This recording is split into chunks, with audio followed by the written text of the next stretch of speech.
The Cop and the Anthem. On his bench in Madison Square, Soapy moved uneasily. When wild geese honk high of nights, and when women without sealskin coats grow kind to their husbands, and when Soapy moves uneasily on his bench in the park, you may know that winter is near at hand. A dead leaf fell in Soapy's lap. That was Jack Frost's card. Jack is kind to the regular denizens of Madison Square, and gives fair warning of his annual call. At the corners of 4 streets he hands his pasteboard to the North Wind, footman of the Mansion of All Outdoors, so that the inhabitants thereof may make ready. Soapy's mind became cognizant of the fact that the time had come for him to resolve himself into a singular committee of ways and means to provide against the coming rigor, and therefore he moved uneasily on his bench. The hibernation ambitions of Soapy were not of the highest. In them there were no considerations of Mediterranean cruises, of soporific southern skies drifting in the Vesuvian Bay. 3 months on the island was what his soul craved. 3 months of assured board and bed and congenial company, safe from Boreas and bluecoats, seemed to Soapy the essence of things desirable. For years the hospitable Blackwells had been his winter quarters, just as his more fortunate fellow New Yorkers had bought their tickets to Palm Beach and the Riviera each winter, so Soapy had made his humble arrangements for his annual hegira to the island. And now the time was come. On the previous night 3 Sabbath newspapers, distributed beneath his coat, about his ankles and over his lap, had failed to repulse the cold as he slept on his bench near the spurting fountain in the ancient square. So the island loomed big and timely in Soapy's mind. He scorned the provisions made in the name of charity for the city's dependents. In Soapy's opinion, the law was more benign than philanthropy. There was an endless round of institutions, municipal and eleemosynary, on which he might set out and receive lodgings and food accordant with his simple life. But to one of Soapy's proud spirit, the gifts of charity are encumbered. If not in coin, you must pay in humiliation of spirit for every benefit received at the hand of philanthropy. As Caesar had his Brutus, every bit of charity must have its toll of a bath, every loaf of bread its compensation of a private and personal inquisition. Wherefore it is better to be a guest of the law, which, though conducted by rules, does not meddle unduly with a gentleman's private affairs. Soapy, having decided to go to the island, at once set about accomplishing his desire. There were many easy ways of doing this. The pleasantest was to dine luxuriously at some expensive restaurant, and then, after declaring insolvency, be handed over quietly and without uproar to a policeman. An accommodating magistrate would do the rest. Soapy left his bench and strolled out of the square and across the level sea of asphalt, where Broadway and Fifth Avenue flow together. Up Broadway he turned and halted at a glittering café, where are gathered together nightly the choicest products of the grape, the silkworm, and the protoplasm. Soapy had confidence in himself from the lowest button of his vest upward. He was shaven, and his coat was decent, and his neat black ready-tied four-in-hand had been presented to him by a lady missionary on Thanksgiving Day. If he could reach a table in the restaurant unsuspected, success would be his. The portion of him that would show above the table would raise no doubt in the waiter's mind. A roasted mallard duck, thought Soapy, would be just about the thing, with a bottle of Chablis and then Camembert, a demi-tasse, and a cigar. $1 for the cigar would be enough. The total would not be so high as to call forth any supreme manifestation of revenge from the cafe management, and yet the meat would leave him filled and happy for the journey to his winter refuge. But as Soapy's foot set inside the restaurant door, the head waiter's eye fell upon his frayed trousers and decadent shoes. Strong and ready hands turned him about and conveyed him in silence and haste to the sidewalk and averted the ignoble fate of the menaced Mallard. Soapy turned off Broadway. It seemed that his route to the coveted island was not to be an Epicurean one. Some other way of entering Limbo must be thought of. At the corner of 6th Avenue, electric lights and cunningly displayed wares behind plate glass made a shop window conspicuous. Soapy took a cobblestone and dashed it through the glass. People came running around the corner, a policeman in the lead. Soapy stood still with his hands in his pockets and smiled at the sight of brass buttons. "Where's the man that done that?" inquired the officer excitedly. "Don't you figure out that I might have had something to do with it?" said Soapy, not without sarcasm, but friendly as one greets good fortune. The policeman's mind refused to accept Soapy even as a clue. Men who smash windows do not remain to parley with the law's minions. They take to their heels. The policeman saw a man halfway down the block running to catch a car. With drawn club he joined in the pursuit.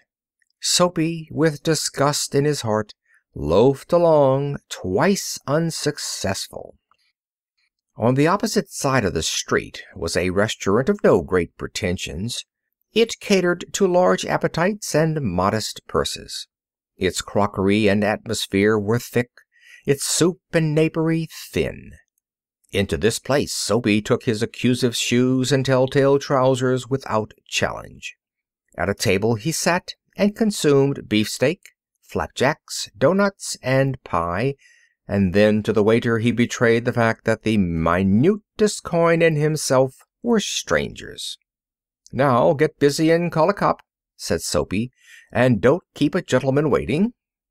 "No cop for use," said the waiter, with a voice like buttery cakes and an eye like a cherry in a Manhattan cocktail. "Hey, Con!"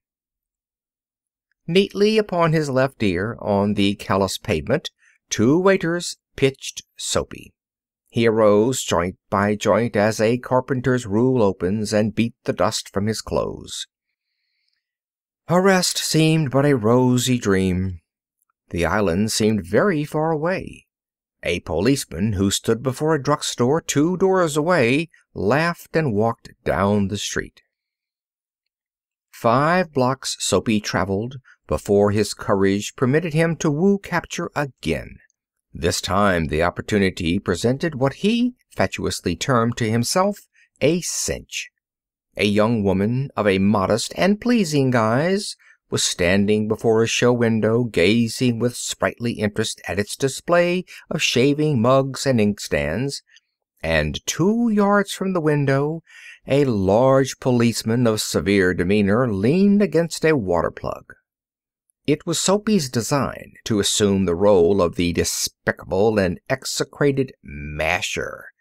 The refined and elegant appearance of his victim, and the contiguity of the conscientious cop, encouraged him to believe that he would soon feel the pleasant official clutch upon his arm that would ensure his winter quarters on the right little, tight little isle. Soapy straightened the lady missionary's ready-made tie, dragged his shrinking cuffs into the open, set his hat at a killing cant, and sidled toward the young woman. He made eyes at her, was taken with sudden coughs and hems, smiled, smirked, and went brazenly through the impudent and contemptible litany of the masher. With half an eye, Soapy saw that the policeman was watching him fixedly. The young woman moved away a few steps, and again bestowed her absorbed attention upon the shaving mugs. Soapy followed, boldly stepping to her side, raised his hat, and said, "Ah, there, Bedelia, don't you want to come and play in my yard?" The policeman was still looking.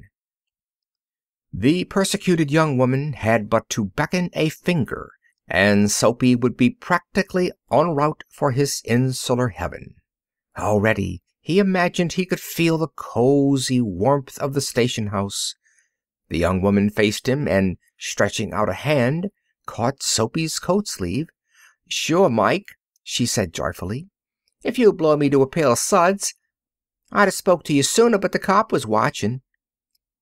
With the young woman playing the clinging ivy to his oak, Soapy walked past the policeman, overcome with gloom.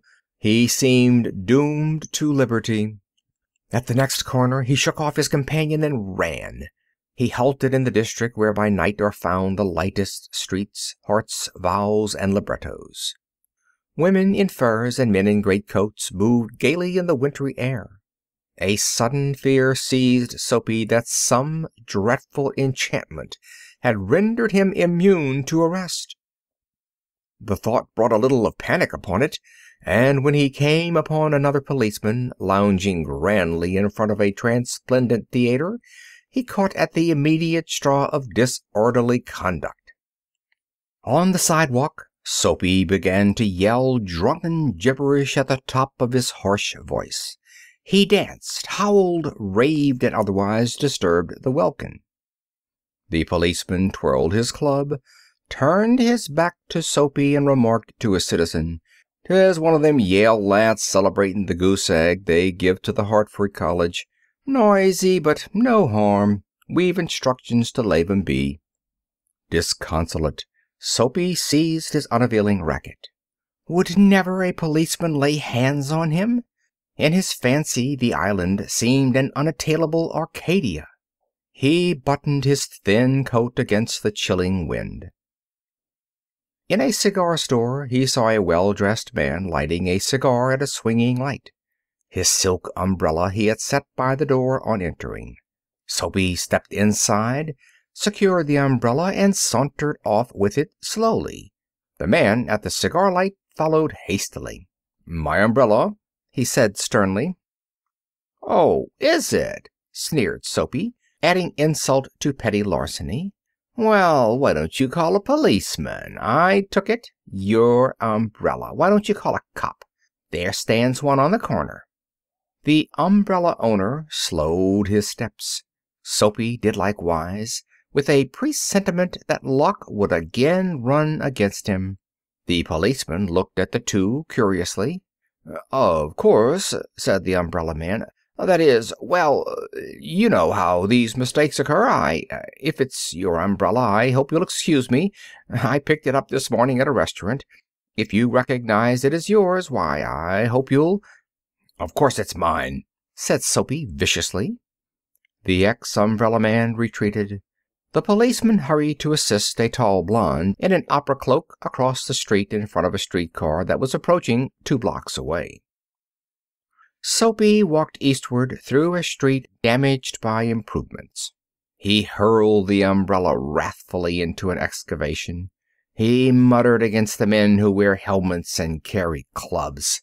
Because he wanted to fall into their clutches, they seemed to regard him as a king who could do no wrong. At length, Soapy reached one of the avenues to the east, where the glitter and turmoil was but faint. He set his face down this toward Madison Square, for the homing instinct survives even when the home is a park bench. But on an unusually quiet corner, Soapy came to a standstill. Here was an old church, quaint and rambling and gabled.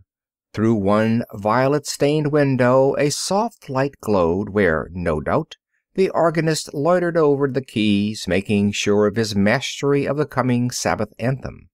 For there drifted out to Soapy's ears sweet music that caught and held him transfixed against the convolutions of the iron fence.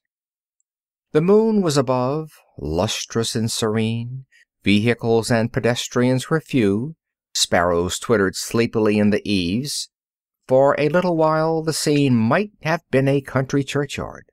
And the anthem that the organist played cemented Soapy to the iron fence, for he had known it well in the days when his life contained such things as mothers and roses and ambitions and friends and immaculate thoughts and collars. The conjunction of Soapy's receptive state of mind and the influences about the old church wrought a sudden and wonderful change in his soul. He viewed with swift horror the pit into which he had tumbled, the degraded days, unworthy desires, dead hopes, wrecked faculties, and base motives that made up his existence. And also, in a moment, his heart responded thrillingly to this novel mood. An instantaneous and strong impulse moved him to battle with his desperate fate. He would pull himself out of the mire. He would make a man of himself again. He would conquer the evil that had taken possession of him. There was time. He was comparatively young yet. He would resurrect his old, eager ambitions and pursue them without faltering. Those solemn but sweet organ notes had set up a revolution in him. Tomorrow he would go into the roaring downtown district and find work. A fur importer had once offered him a place as driver. He would find him tomorrow and ask for the position. He would be somebody in the world. He would... Soapy felt a hand laid on his arm. He looked quickly around into the broad face of a policeman. "What are you doing here?" asked the officer. "Nothing," said Soapy. "Then come along," said the policeman. 3 months on the island, said the magistrate in the police court the next morning. End of The Cop and the Anthem.